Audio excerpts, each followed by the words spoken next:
விலங்குக்கு வந்து இதே தான் நான் திரும்பவும் அதே தான் சொல்கிறேன். ப்ரூஸ்லிக்கு அப்புறம் எதுவுமே இல்லாமல் இருக்கிறப்போ விலங்குன்னு ஒரு சீரியஸ் பண்ணோம்.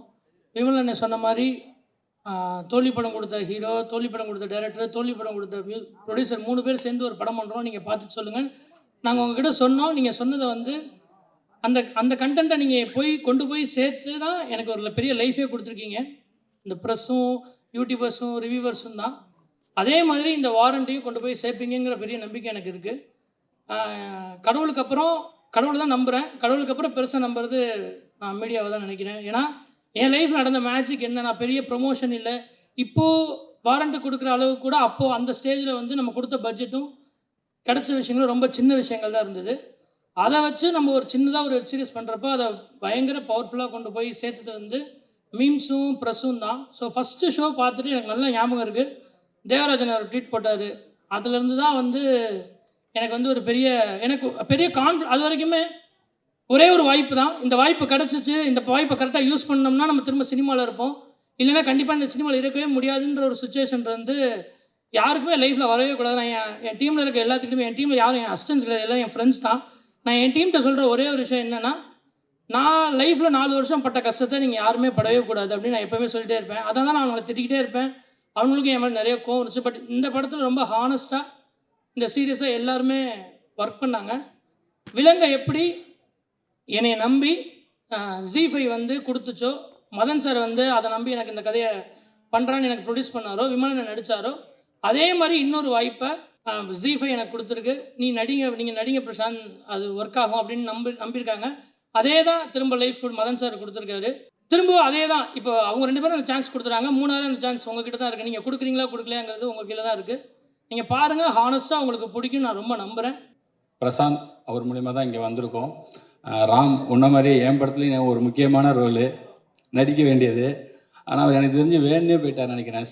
கேரக்டர் ஆர்டிஸ்ட்லாம் பண்ண இந்த படத்தில் பண்ணியிருக்க முடியாதுல்ல, அதனால் அப்படி ஆகிட்டார் போல். அவர் ஒரு கோயில் எனக்கு இன்ஸ்பிரேஷன்ஸ். இன்றைக்கி நான் வந்து மதுரையில் ஆஃபீஸ் போட்டிருக்கேன். அதுக்கு அவர் தான் எனக்கு நம்பிக்கை கொடுத்தவர்.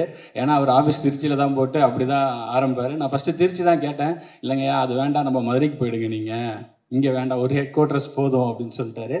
விலங்கு ஒரு வெப் சீரிஸ் தமிழில் அங்கங்கே வெப் சீரிஸ் எல்லோரும் சொல்லிட்டே இருப்பாங்க. பீக்கி பிளைண்டர்ஸ் ஏதோ சொல்லிட்டே இருப்பாங்க. ஆனால் தமிழில் வந்து வெப் சீரிஸ் வரும், ஆனால் அது பெருசாக ரீச் ஆகாது. எனக்கு தெரிஞ்சு விலங்கு தான் ஃபஸ்ட்டு தமிழில் ஒரு பயங்கரமான இம்பேக்ட் க்ரியேட் பண்ண ஒரு வெப் சீரிஸு. ரைட்டிங்கை தாண்டி அதில் இருந்த டீட்டெயிலிங். ஒரு படம் ப்ரூஸ்லின்னு ஒரு படம், அதை அவரை விட அதிகமாக யாரும் கலாய்ச்சிருக்க மாட்டாங்க. டைரக்டரே அதை பயங்கரமாக கலாய்ச்சி இது பண்ணார்.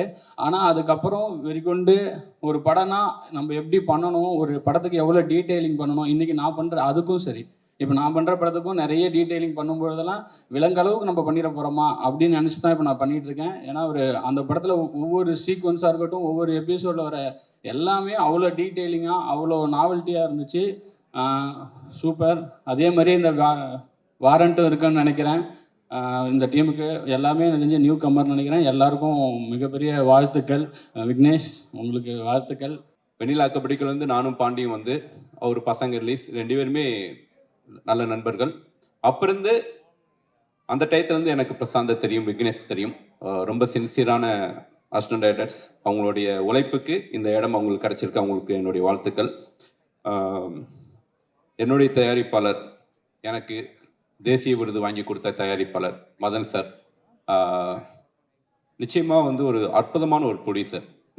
அவருக்கு நிறைய வெற்றி தோல்விகளை பார்த்துருந்தாலும் ஒரு கதையை முழுசாக நம்பி சரியாக ட்ராவல் பண்ணிகிட்ருக்காரு.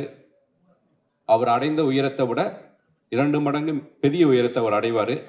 அதுக்கு என்னுடைய மனமார்ந்த வாழ்த்துக்கள். விலங்கு வெப் சீரிஸ் எல்லாருக்கும் பிடிச்சிருக்கும்.